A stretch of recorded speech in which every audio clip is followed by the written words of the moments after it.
What's the most fucked up thing someone has confessed to you in confidence? Story 1.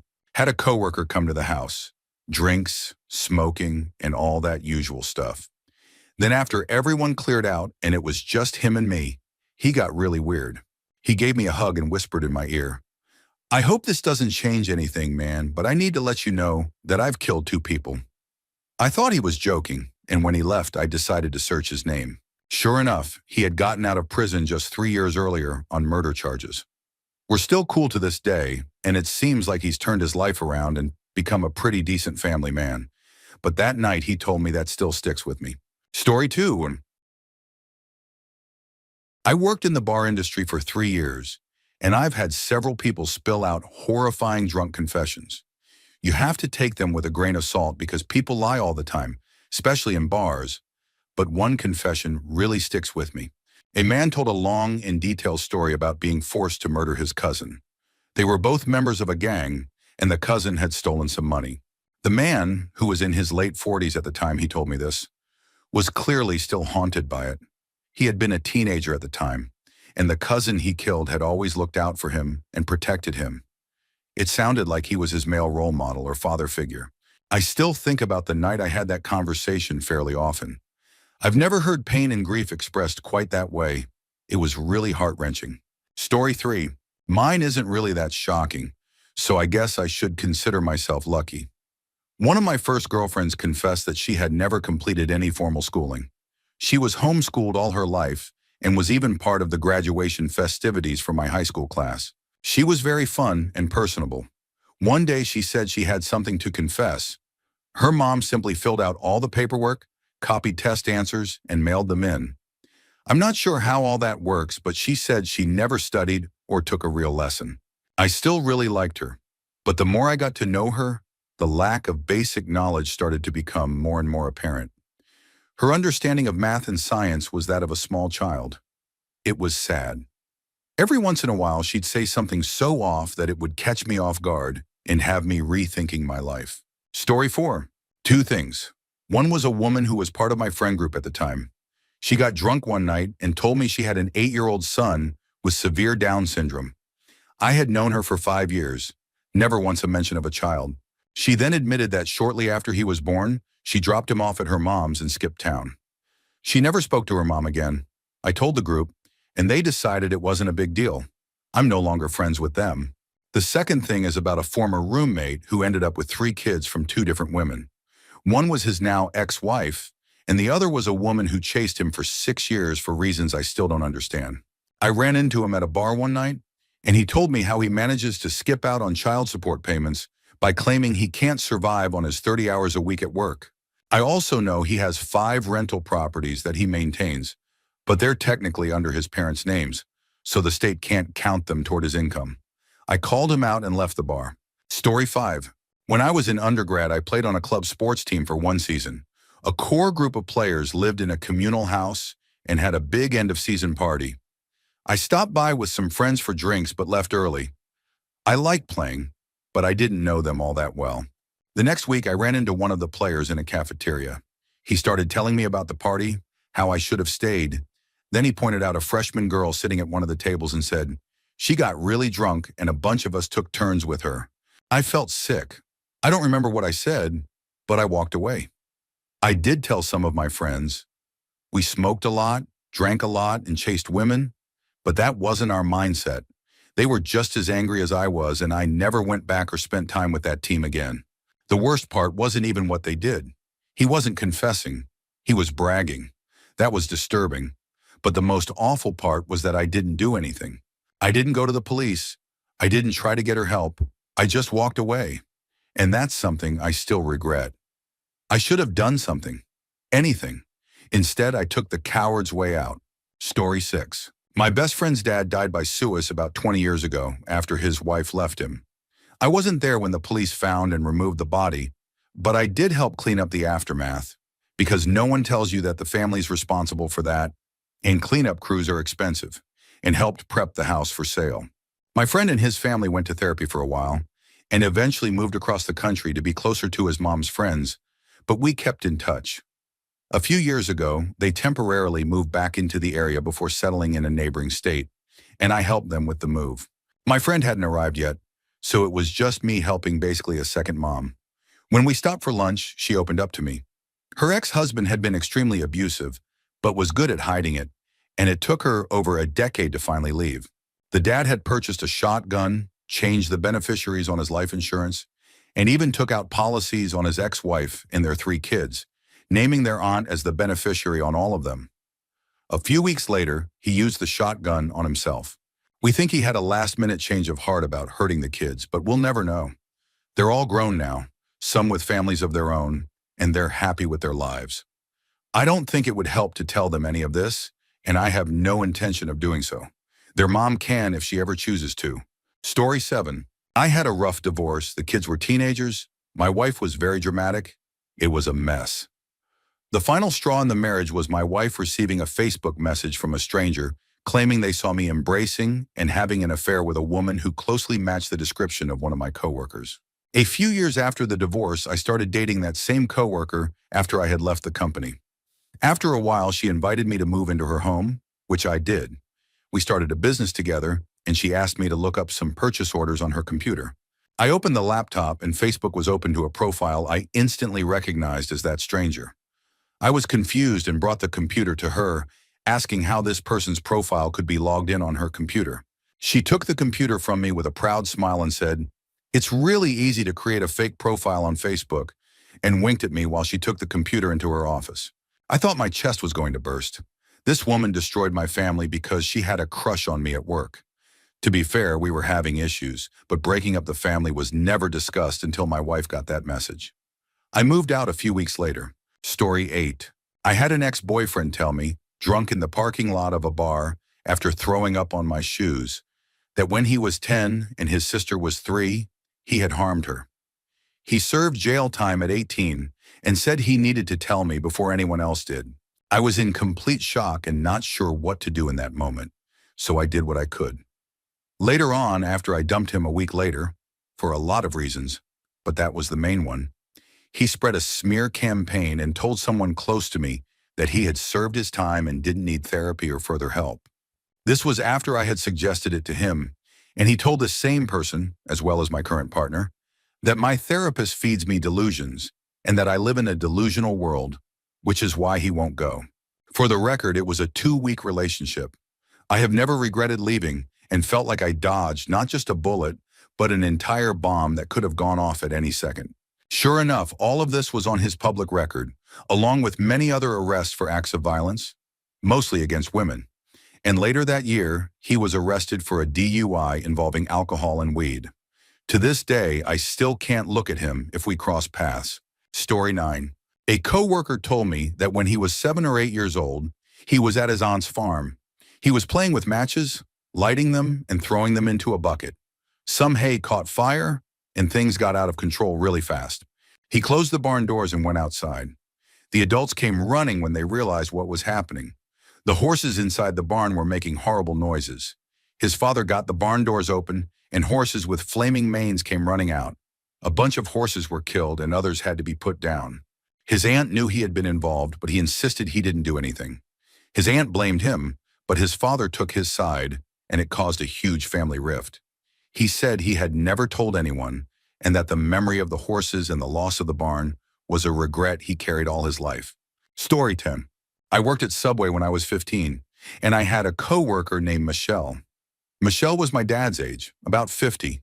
In fact, I later found out they graduated high school together. She was a bit socially oblivious, very loud, quite crass, and very rude and condescending to me and the other teenage employees. I was the only opener in that age group, and because of that, she got to sleep in on weekends and tended to be a bit buddy-buddy with me on those days. Well, because it's Subway, mornings tended to be quite slow, and one day she started talking to me about her sons, who were a bit older than me. She told me that her former husband was allergic to dander, but her sons really wanted a pet. They decided on a bearded dragon. They got their bearded dragon and were quite happy. His name was Skippy. Skippy liked to sit on the arm of the couch and watch TV with the boys after dinner, apparently. Well, one day her sons wanted to play outside with Skippy and decided to take him on the trampoline. Michelle, with this really odd, dead-eyed, almost gleeful tone, told me how she came home to Skippy exploded all over the trampoline. Story 11. A long time ago, I, 19M, went and picked up a friend, 17F, who had snuck out at 1 a.m. We sat in a Walmart parking lot, and she told me her uncle had abused her and that she needed to get out and have a smoke. So she smoked, and I awkwardly sat there and tried to be comforting and suggested some courses of action. She said it wasn't a big deal and that it had been going on for a decade or more. I don't recall exactly.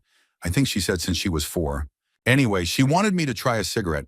So I did, coughed for like 10 minutes, and she laughed. So I guess it was worth it. Eventually, she asked that I take her home, and I did. I was a broke college kid living with his parents. I probably should have told someone, but she didn't want to rock the boat. Her little sister had a terminal condition, and getting taken into foster care wasn't an option. In her mind, or words, sometimes life is just really difficult, and we can't always fix it. I had buried this memory for a while. I'm not sure I'm happy to have it back. Story 12.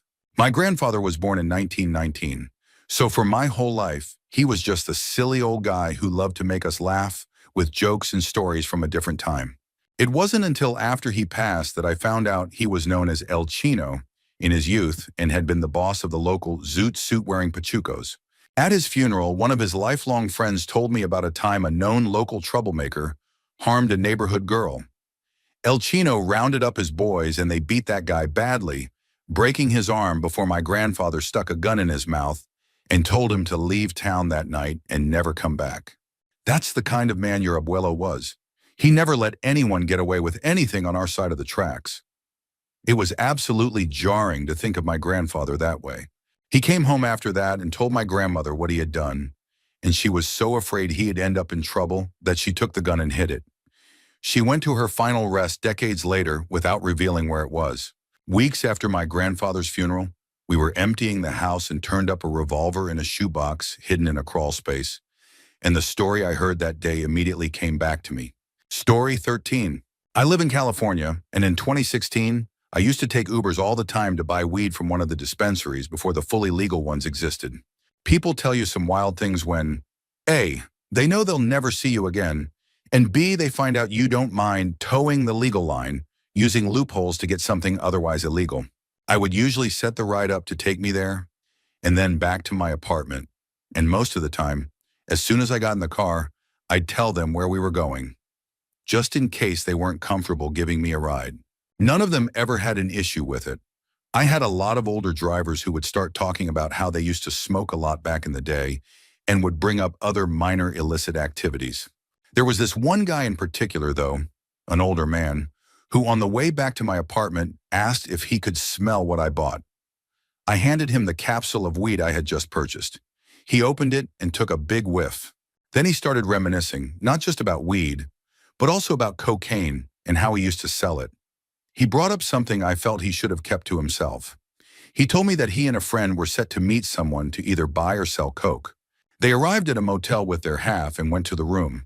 According to him, the guy they were supposed to meet was already there, dead. Apparently, he still had his half of the deal in the room with him, so my Uber driver and his friend decided to leave with both halves, their own and the other guy's. They never heard anything about it after. Now I had so many questions. How did this guy die? Was it someone they had dealt with before? How big was the deal? And why are you telling me? My only conclusion is the story was either made up on the spot, or he had just been holding it in for so long that he felt the need to share it with someone he'd never see again, and who was, even just a little, part of that underworld. Story 14. In the 1970s, my 15 meters girlfriend, 15 feet, and I were very close. Adventurous, no boundaries, eager to try and do all the naive things kids do when exploring relationships. We became closer after our 16th birthdays, a present to each other, if you will. We attended a co-ed boarding school, so we were together all the time, sneaking out at night to each other's dorms. It was an exciting time for us. One afternoon, she casually told me about her uncle, whom she visited during holidays and had known for years. She was an only child adopted into the family.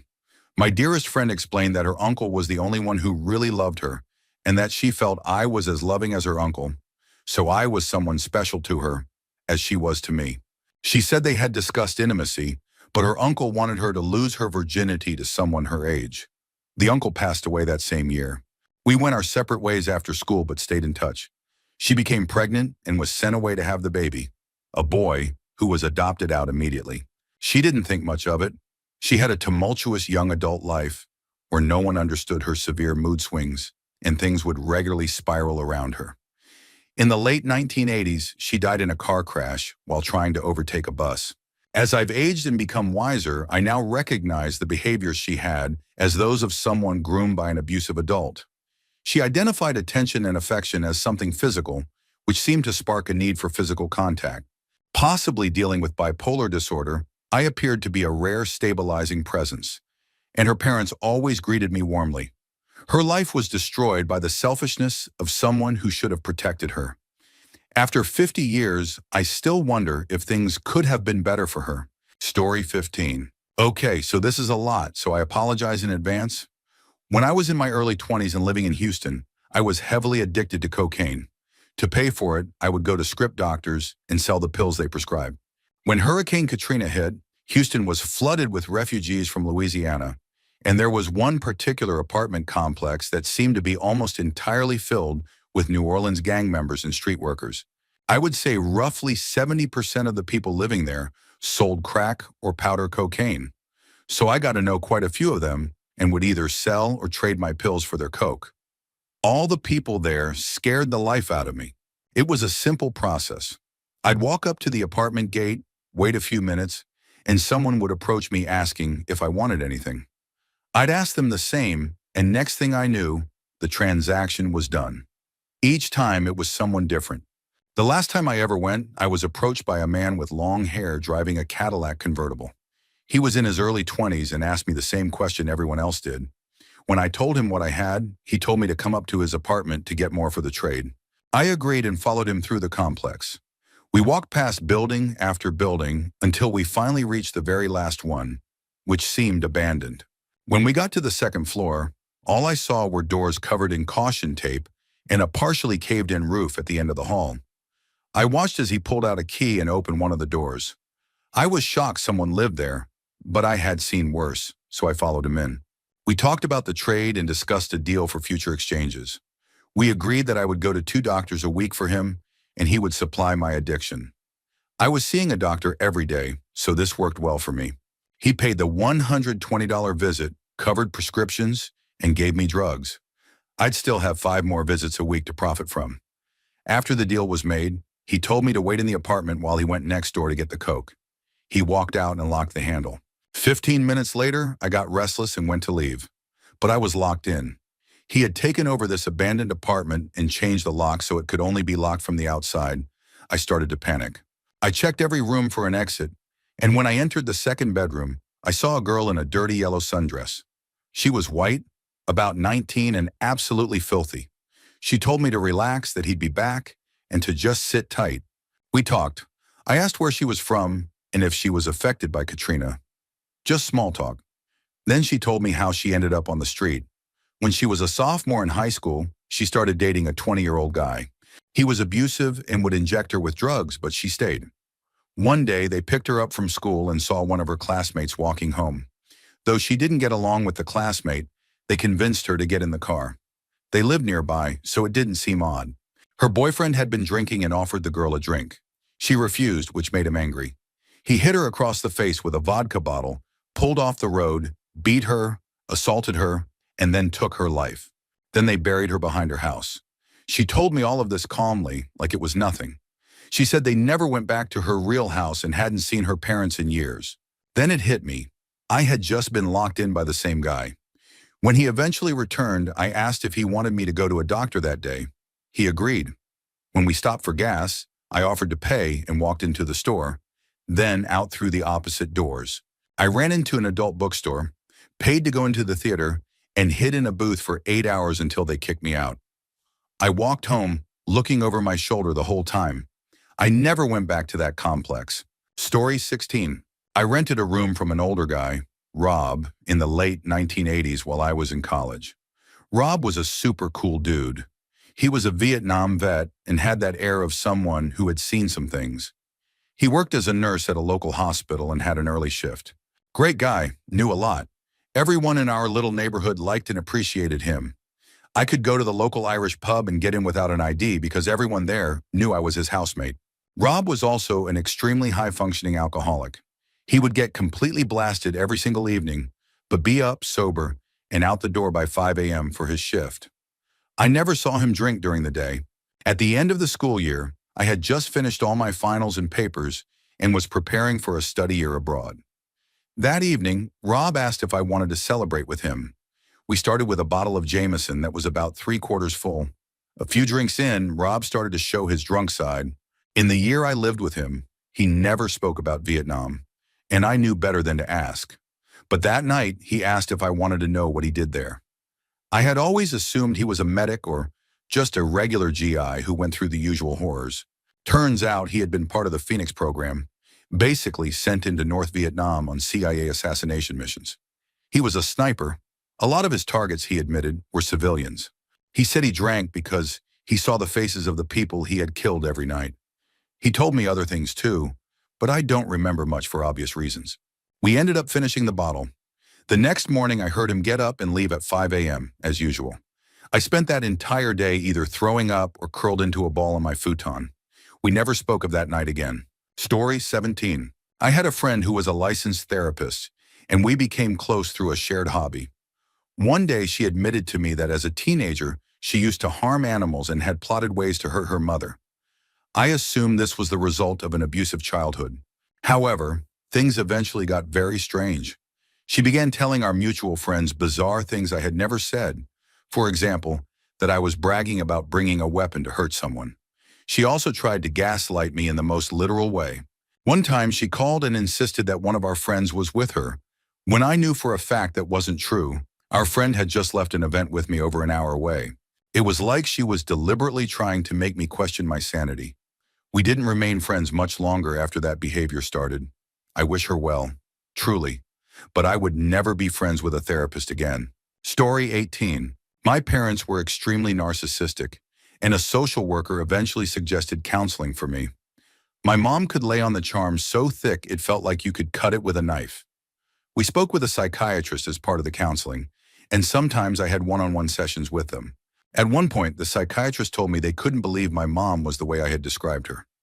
I replied that they could believe whatever they wanted, but I had to live with my parents, and reality was very different for me. Then the psychiatrist said something I could never forget. I can say whatever I want, and everyone will believe me. Your parents will believe me. Social services will believe me. The police will believe me. The judge will believe me. Even everyone who works for the state will believe me. What you say couldn't possibly be true based on what I've seen so far. If I say you're out of control and tell your parents in social services that, I can have you put in juvenile hall until you're 18. After I moved out, I went very limited contact with my parents, but I have a deep resentment towards psychiatrists because of that experience. Story 19. Before we broke up, my ex told me something about his childhood. As a kid, he had been friends with a classmate who was mercilessly bullied. He was the kid's only friend. My ex was bullied too, but not as severely, and partly because he chose to befriend this kid. The boy had HIV/AIDS and some other health issues and was frequently sick. He needed medication to survive.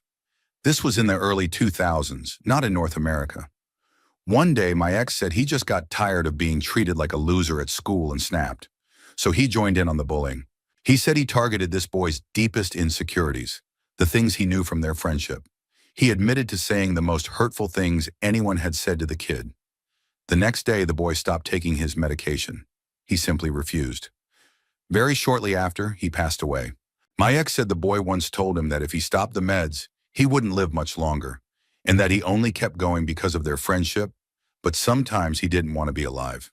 My ex said it was his fault the boy stopped taking his medication and ended his life. He believed his betrayal pushed him over the edge. I feel deeply sorry for that child and his family. I'm glad my ex is no longer in my life. Story 20. A woman who was a sensei in a jiu-jitsu studio owned by her elderly father for many decades told my brother that when she was in her 20s, she left a bar and a drunk local followed her home, pestering her to hook up. She wasn't afraid of him, just annoyed. She told him to get off her porch and go home while opening her door. She was a highly trained martial artist herself, so she really wasn't worried. He pushed his lit cigarette into her face, missing her eye because she turned her head, but burning her cheek. She ran into the house and slammed and locked the door. She definitely wasn't thinking about engaging him using her martial arts training. She knew to get away. According to her, she called her dad, who knew who the guy was. He told her not to call the police. He would take care of it. The man was never seen again. He was a drifter type, living in a rooming house, so people assumed he just left town. But the woman told my brother her dad was a hothead back then, and anything could have happened. He might have scared the guy into leaving town. He might have confronted him so severely that something serious occurred. Her dad never spoke of it, and she didn't ask. Story 21. My mom told me that she originally wanted to end the pregnancy with me. My dad had drinking and gambling problems, and they could barely afford rent while feeding my older sister with what little they had. My mom got fed up and was close to leaving him, but then she got pregnant with me. He convinced her to keep the pregnancy, promising that he'd stop gambling and change for the new baby. He didn't. We eventually became homeless. My mom finally left him and took my sister and me with her. Years later, we're financially stable and everything is good. No idea where my dad is. Objectively, I understand why my mom considered ending the pregnancy. She also said she didn't want me to suffer through extreme poverty as a baby.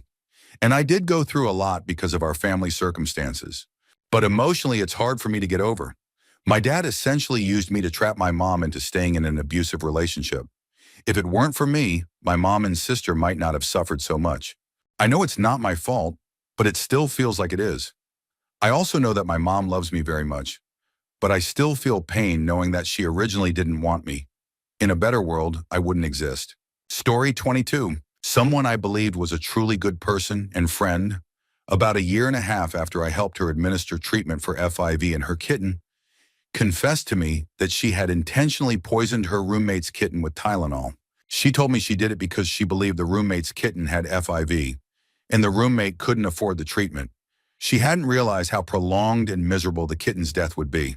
I did my best to be empathetic because she seemed extremely upset by what she had done and appeared to be carrying the heavy burden of her actions. She was also very intoxicated at the time and seemed genuinely remorseful. I was in shock. You'd never think that this person was capable of such a horrendous thing, even under the guise of doing something she thought was merciful. What stunned me even more was that I had heard her tell the story of the poor kitten, saying that someone must have poisoned it for over a year. I tried to comfort her in the moment and set aside my personal feelings so we could talk more seriously once she was sober. I later found out that she was not just unstable and hiding her true self, but that the kitten poisoning was just one of many psychopathic things she had done. Story 23. When I was around 9 or 10 years old, my best friend's parents were going through a divorce. I started having issues with that friend. She began having outbursts at me, telling me things like, "Go hurt yourself," and I didn't feel safe around her anymore. Looking back now, I don't really blame her. She was a child experiencing her parents' divorce. One day I was at her house with her siblings, and her father. Ever since the divorce, it had always been her mother at home with us, but I didn't think much of it. We all sat down to eat dinner, and her father offered me some kind of chickpea salad. I declined. I was a picky eater. He stood up, slammed the table, screamed at me, called me a slur related to my ethnicity, and told me to leave. I got scared, ran outside, and called my mother, telling her to come get me and explaining what happened. When she arrived, she told me to sit in the car and then went to speak with my friend's father. I didn't hear or see the conversation. After that, she made a phone call from the driveway to the police, then got back in the car and started driving us home. She told me I wouldn't be seeing my friend again. I was okay with that, considering everything that had just happened. During the drive, she told me that my friend's father had violently assaulted her mother and that none of the kids, including my friend, knew about it. She made it clear I was never to tell them. She explained that she had dropped me off thinking their mother was home with us. As that was what the legal arrangement allowed, she had full custody of the kids, the house, and a restraining order against him. My mom had no idea how or why he was there or where their mother was. She dropped me off at home and disappeared for the night. I never asked her what happened or where my friend's mom had been, But the next day at school, her mother was there dropping her off and picking her up, so I knew things must have been resolved. I never told my best friend what I knew. I don't even know if she ever found out. We went through middle school and graduated high school without ever speaking again. There was always this quiet, "I hope you're doing well" energy when we locked eyes, but nothing more than a smile and a wave. I still check her socials sometimes, just to make sure she's happy. Story 24. My ex-husband had a new and seemingly random coworker who died from an overdose when we were still married. He was really sensitive about the whole thing, even though they weren't close and barely knew each other. Fast forward several years. We're long divorced at this point, primarily because of my ex's substance use. I had always known him to be an alcoholic with a weed problem, but I was fully confident that he didn't touch any other drugs. I had no reason to doubt that, and the idea of anything harder freaked him out because of some family history. Well, lo and behold, he goes through a breakup and starts saying he wishes he had died at different points in his life, and then I find out why he was so touchy about that guy. Turns out my ex had gone in on pills with that coworker, and the coworker died because he took my ex's share instead of his own. It ended up being a dangerous dose, so I could have been widowed at 21 and completely blindsided. My ex claimed he told me about it when it happened, but no, he absolutely did not. We don't talk anymore, for reasons that are unrelated and somewhat unknown to me, but this incident is the reason I'm completely okay with that. Story 25. I was 16 at the time, major pothead, just vibing. Down the road I had a group of friends. One was a girl, C, another girl, D, and a boy, K. D and K were twins, and K was also openly gay. One day we all decided to get together to smoke some pot down by the creek. We were all having a blast, and I was showing them how to hit my pipe for maximum effect. To be fair, that thing was a beast. After we were done, we went to the twins' house in hopes of smoking more. D went inside and C was a lightweight.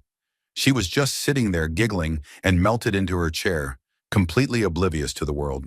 So Kay and I were talking about random stuff, and then he told me that when he went to sleepovers at his friends' houses, while they slept, he would take pictures of them.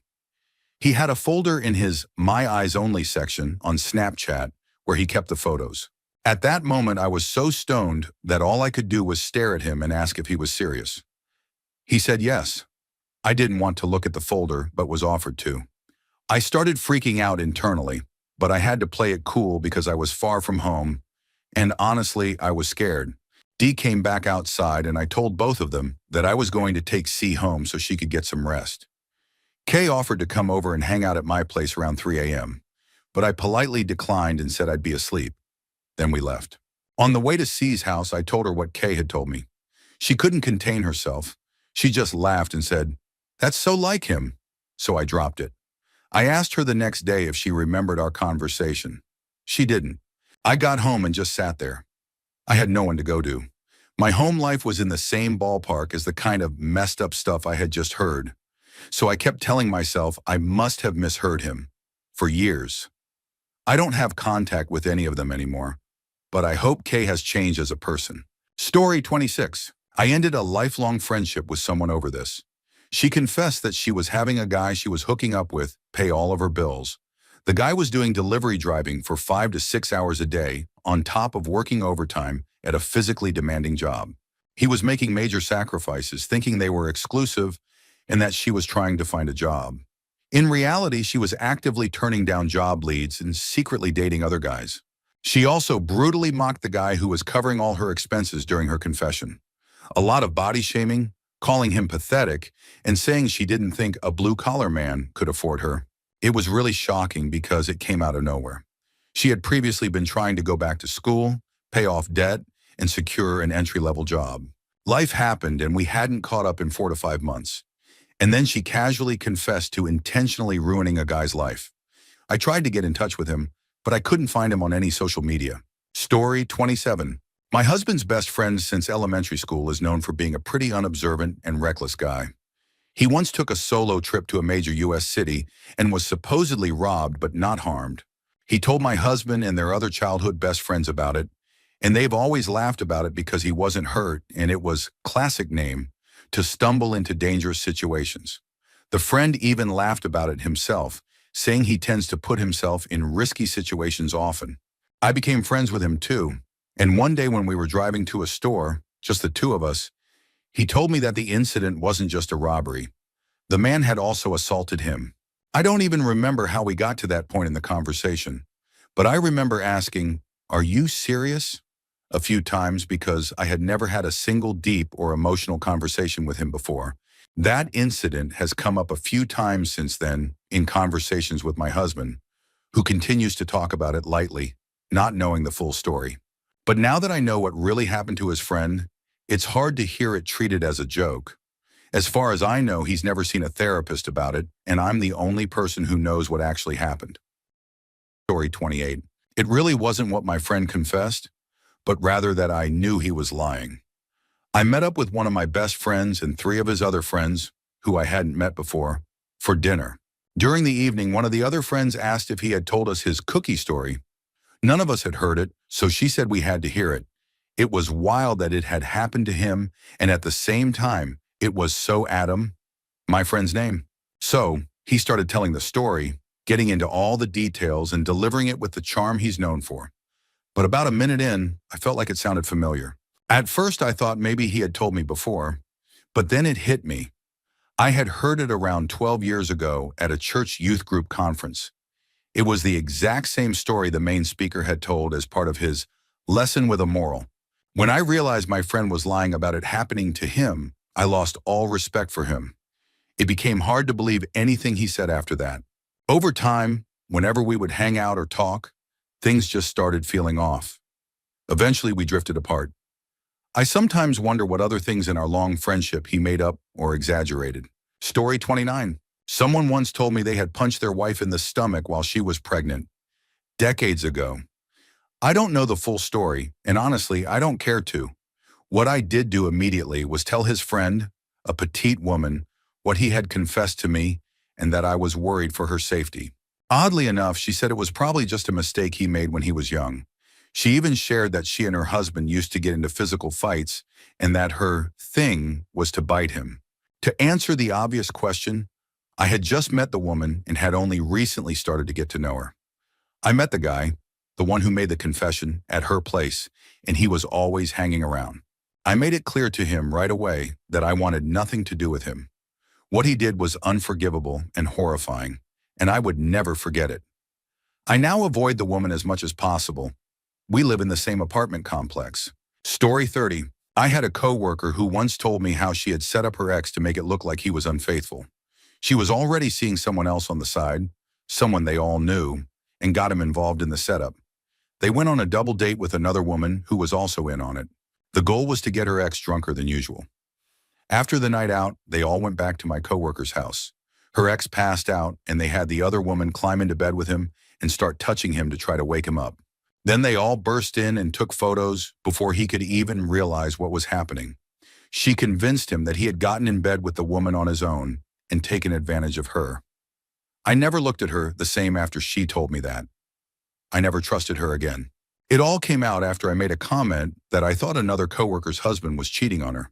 And to top it all off, my coworker and the guy she was sneaking around with only lasted about 6 months after the breakup with her ex. Story 31. Once, during a conversation with my mom, she admitted to inappropriate behavior involving young boys when she was 16. She had been periodically babysitting for several different families, and during that time, she took advantage of the trust placed in her. She told me there were at least 4 boys from different households, and through my own follow-up research, I found out that one of those boys tragically ended his life at the age of 14. What struck me even more was that the boy's name is the same one my mom gave to my older brother. She said she deeply regretted her actions, but had no explanation for why she did what she did. And while I don't have direct proof that she harmed my older brothers, both of them went on to engage in very harmful behavior toward girls in their teenage years. So if something ever did come out about it, I wouldn't be surprised. Growing up, my mom was extremely close with my brothers, while my sister and I were treated like we were always in trouble, even when we weren't. So yeah, my mom did things she should never have done, and I'm pretty sure she's also the reason my brothers turned out the way they did. Story 32. At a tech company I used to work for, I emailed a coworker who was hiring because I thought the new role sounded interesting and felt I'd be a great fit. I had 2 other directors backing me for the position. I simply said I wanted to talk and learn more about the opportunity. We met in a conference room, but he intentionally twisted everything I said and made the whole conversation uncomfortable. On my way out, I bumped into his superior. We chatted about the role, and he said I'd be a great fit. Then as we got on the elevator, he told me, "Listen, I know you do a great job, but we're going to hire a woman for the role. That's just where we are." I realized then that the interviewer may have purposely made the conversation go poorly to make sure I wouldn't be considered. I told myself that I probably didn't want to work for someone who made decisions that way anyway. I didn't report it to HR or many others. I chalked it up to office politics. But in hindsight, I regret staying quiet. I have nothing against the person they hired. I just wish I had been given a fair shot. Story 33.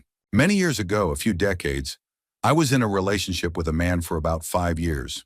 All was well. No major red flags, decent compatibility. I'm not sure how it came up, but one day he told me, rather nonchalantly, that when he was a young boy back in his country, a stray dog had given birth to a litter of puppies. All of them were stillborn. He decided to take a machete and cut off the paws of each puppy before disposing of them. I was shocked and sickened beyond belief. I'm a huge animal lover and have spent a large part of my life fighting for stronger laws against animal cruelty, for all animals, not just domesticated ones. The thought of someone doing this, even though the puppies were already dead, and especially someone I was in a relationship with, shook me to my core. I never looked at him the same after that. I know he was a child at the time, and I understand that not everyone views animals the same way I do. But to me, that was disturbing behavior. It's something I've honestly never gotten over. Story 34. Back in high school, I was really close with two guys. I'll call them Jay and Dylan. We were a trio, like brothers. I could go to them for anything, and they were both there for me through some of my darkest times. During senior year, we were all at a mutual friend's birthday party, having a great time. The next day, Dylan's girlfriend, Marissa, had hickeys all over her neck, and Dylan knew for a fact he didn't put them there. They had a big falling out. He kept asking her who gave them to her, and since she couldn't convince him that maybe he had just forgotten, she eventually said something like, "It was some guy at the party. I didn't know him, but he started flirting with me, and I let him. I'm sorry." He didn't really believe it, but later he accepted the explanation, and they worked things out. 4 years after we graduated and were all living our lives, Jay came over to my apartment to watch football. We started reminiscing about school and all the fun and chaos we got into. Then he broke out into a huge smile and said, "Hey, you know I was the one who put those hickeys on Marissa's neck?" I burst out laughing at first because I thought he was joking, but he was dead serious. He explained that she had always come on to him when people weren't around, and that during the party, when he went outside to take a phone call, she followed him out. They ended up behind the cars, and that's when he gave her the hickeys. Dylan and Marissa eventually got married but divorced about a year and a half later. And yes, Jay was at the wedding. I never said anything, but it definitely changed how I saw Jay. It honestly ruined the trio. I started pulling away because I felt like I was betraying Dylan by not telling him. But if I did, I'd be betraying Jay. Two people who had always been good to me. Story 35. A co-worker who seemed to be around my age, I was 21 at the time, showed me suggestive, non-nude pictures on his phone of a girl he claimed he had hooked up with the night before. That alone was inappropriate, but it got worse when I realized he had gone on a date with one of our coworkers just a day or two earlier. I asked her about it, and she said she was okay with it, but I always suspected she was just desperate for a boyfriend and didn't break up with him. There was also a 19-year-old girl working there who was clearly struggling. She had a very troubled background involving an abusive stepfather. She was extremely shy and, in hindsight, may have been neurodivergent. She was caught multiple times crying in the break room. I found myself occasionally flirting with her, but it felt wrong because of how vulnerable she was. I wasn't good at communicating, and although she sometimes responded positively, I could tell she didn't really like me. Eventually, the girl from the first paragraph left the job, and the same guy started dating a different coworker. He treated her so badly that she began acting the same way the 19-year-old did, withdrawn and visibly upset. When she eventually tried cheating on him, it felt like one of the few situations where I thought cheating was somewhat understandable. The guy she tried to cheat with wouldn't go through with it because he was scared of her boyfriend. Story 36. Not sure if this is too late to share, but here goes. About 8 years ago, I was in a strange platonic situationship with a guy, B, whom I met on Grindr. We quickly became friends, and I soon learned about all of B's past trauma. But over time, he also showed me just how emotionally unstable he was, so I quietly cut him out of my life. B told me several things with a straight face that left me thinking, what the actual hell? He had been kicked out of his home by his mother as a teenager. He lived with his grandfather for a while, but was later forced out by his step-grandmother after his grandfather developed dementia. He couch-surfed while attending community college and was mentored by one of his math teachers, who he described as the kindest, most generous woman he'd ever met. She helped him raise his GPA, encouraged him to major in mathematics, wrote him recommendation letters, and even let him stay with her and her husband. Well, while staying there, B saw the husband on Grindr. Instead of avoiding the situation, he told me they secretly hooked up multiple times while the teacher was at work. He never asked if they were in an open relationship and didn't seem to feel any remorse. He giggled while telling me. Eventually, he transferred to a university but dropped out due to mental health reasons. He then started living with another older man, taking care of his elderly mother while doing an online bachelor's program. He told me all this while writing graduation announcements. His old mentor even reached out to congratulate him and sent him a cash gift. That didn't sit right with me at all. B also had a much darker side. He told me he had once been accused of inappropriate behavior involving a relative. He claimed he nearly choked out an older man while working with dementia patients. He once joked to an older Native American woman he was caring for that he'd give her a special blanket whenever he was mad, a horrifying reference. He also admitted to hooking up with someone with a highly concerning background and continued to see him even after finding out the truth. He even said he found the emaciated look of late-stage illness to be attractive. I'm glad I eventually cut him out of my life for good. Story 37. I was 19 working part-time at a coffee shop in a small town. One of my co-workers was this guy named Travis. He was in his early 30s, quiet but kind.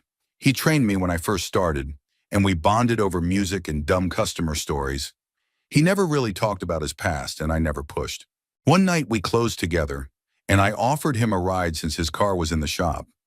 On the drive, he seemed tense, and I asked if everything was okay. He said yes, then no.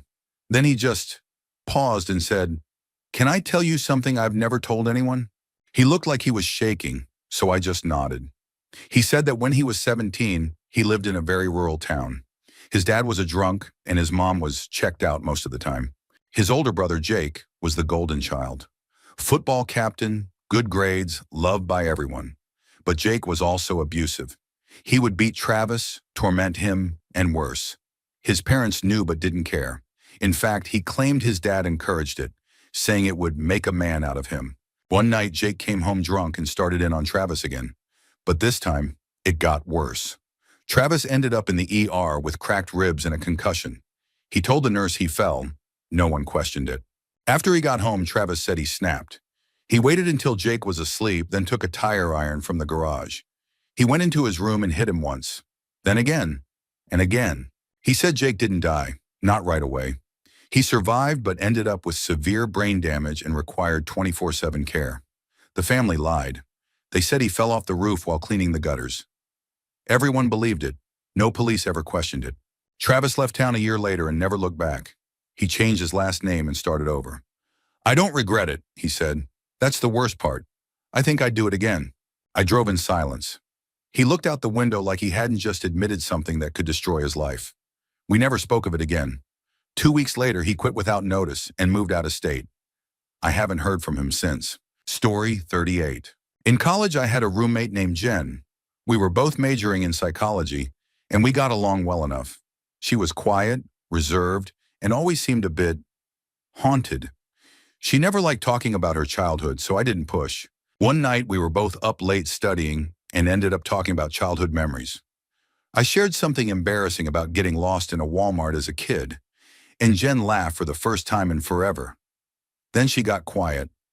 I remember her saying, "I've never told anyone this. You can't ever repeat it." She told me that when she was 10, she lived in a trailer park with her mom, stepdad, and 2 younger half-siblings. Her stepdad was cruel, verbally, emotionally, and occasionally physically abusive to all of them. Her mom never stood up for them. Jen was the one who had to protect the younger kids, even though she was just a child herself. One night, her stepdad got drunk and locked the two youngest kids in their room as punishment for spilling juice on the carpet. He fell asleep in front of the TV, cigarette in hand. Jen said she stood in the hallway, looking at the closed door to their bedroom, then at the lit cigarette slowly burning in the ashtray. And something just clicked. She moved the cigarette to the old curtains, lit them on fire. Then she walked out the back door and ran to the neighbor's house, screaming that the trailer was on fire. The fire department came fast, but not fast enough. Her stepdad died from smoke inhalation. The two kids made it out, but with injuries. Jen was hailed as a hero for alerting the neighbors in time. No one ever suspected, she whispered.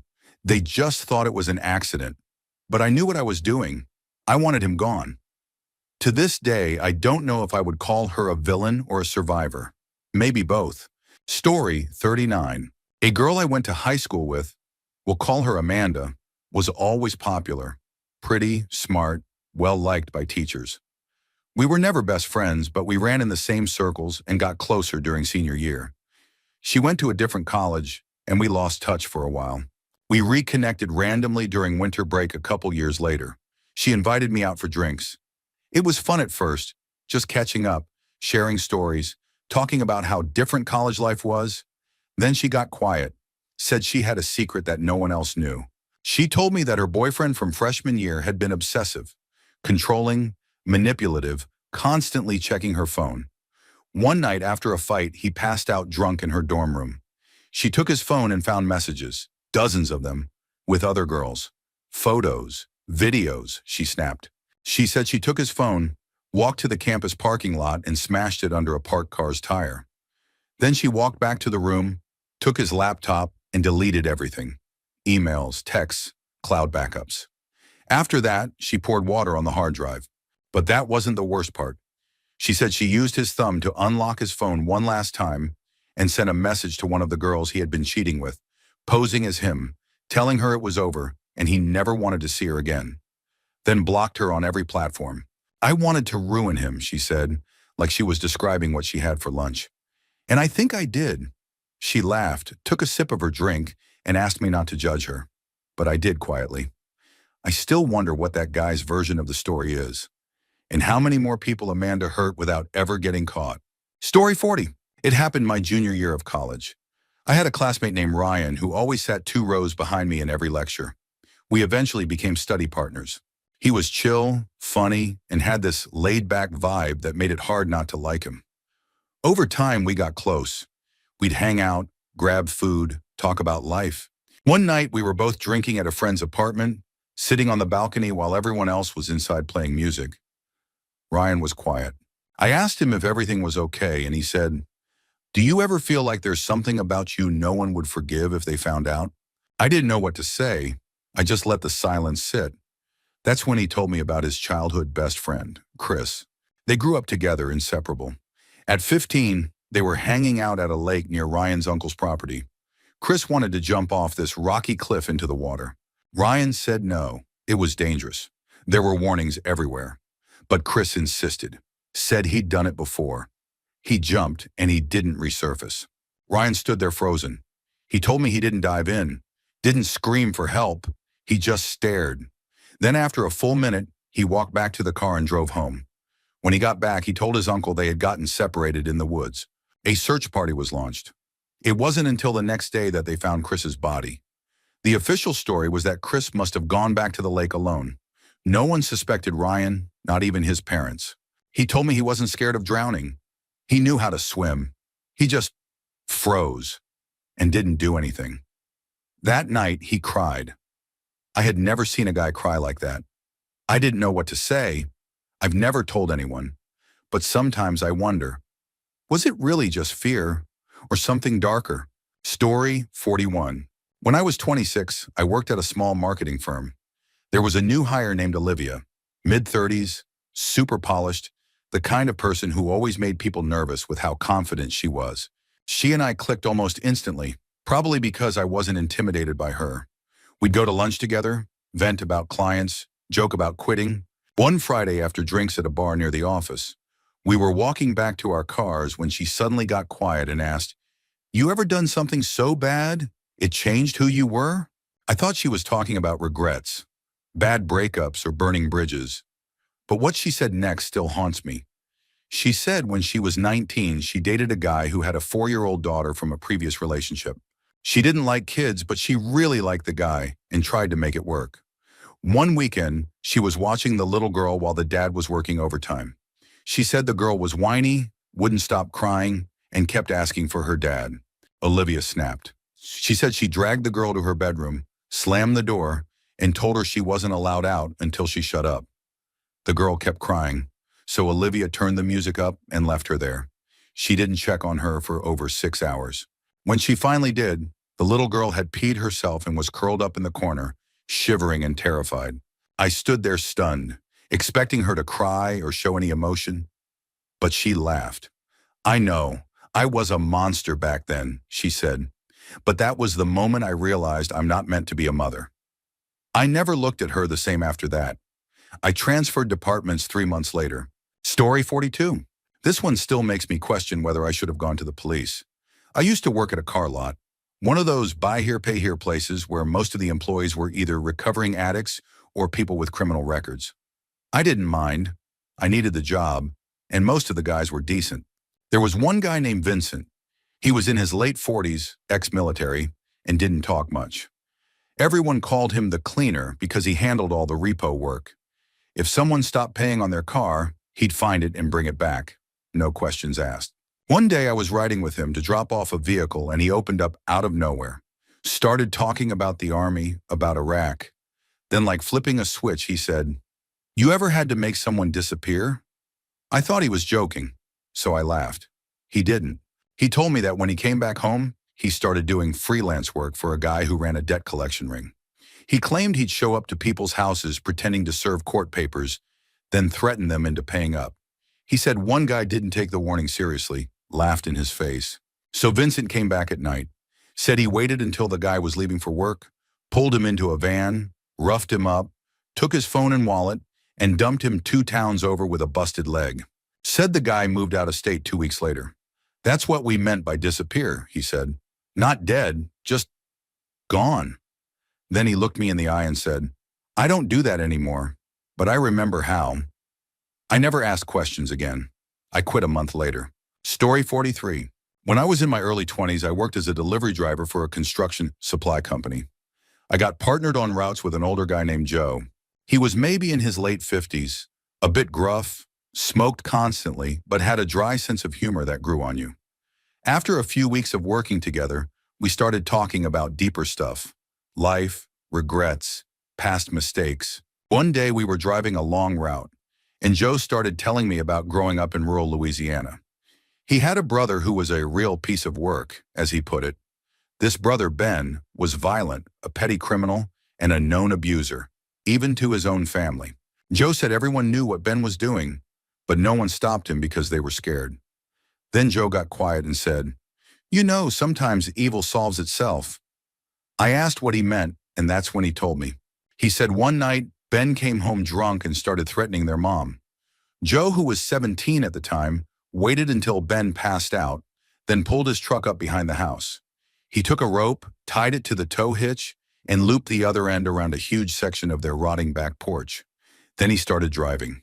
The porch gave way and collapsed, right on top of Ben, who was sleeping on the couch just inside. Joe called 911 and said it was a structural failure. No one questioned it. The house had been falling apart for years. Ben was crushed by debris and declared dead on the scene. Joe said he stayed home until his 18th birthday, then left and never looked back. It was the only way I knew to stop him, he told me.